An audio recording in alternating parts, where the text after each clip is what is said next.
My advice to Kim Kardashian, as someone who has been through a horrific decade-long divorce on a 2-year marriage and got primary custody and no child support that I had to pay.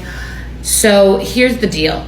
The media is focused on the trademark, like who owns the trademark of Northwest, because she's been featured on a Kanye Diddy song, which is alarming at best.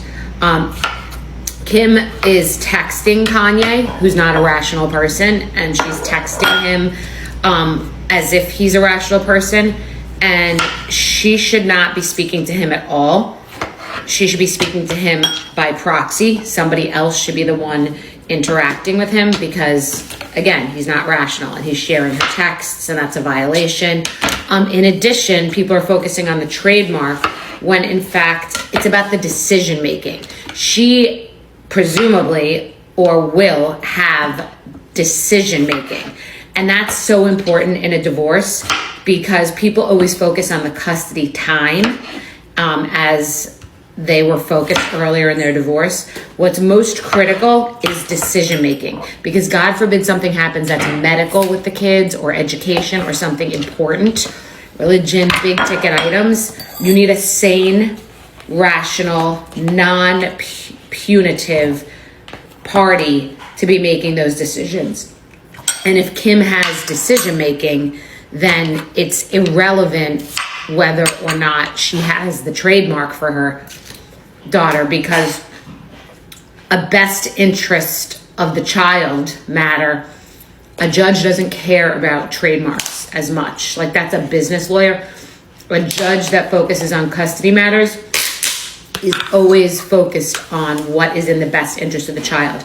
And even if their agreement says something otherwise, the judge is always going to err on the best interest of the child. In my situation, I moved out of my apartment when I technically wasn't supposed to because it's called abandonment, but I made that judgment call because of circumstances going on within the house.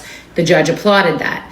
In addition, I bought my own home, which you're not supposed to do because the finances haven't been sorted, but that also was applauded because it gave me a safe space emotionally to be with my child. So judges are human beings. They are not only about the letter of the law when it comes to the interests of the child. The Kardashians, their entire business is e-commerce. Even, the Yeezys were being sold online, and the Skims and the lip and the beauty and all this stuff, that the clothing, it was all online. So they became billionaires during a pandemic. Many people were literally sitting on their ass the entire pandemic, ordering lip gloss and shapewear and things like that. So thank God for the women who were sitting on their asses, because they needed Skims to put on their asses and lip gloss to put on their lips, when they did their Zooms. So it's just an interesting juxtaposition. And I think that this comment is provocative because it's really bringing up the origin of Kim Kardashian's success, and it's just making women feel enraged in a certain kind of way because we all have our own journey.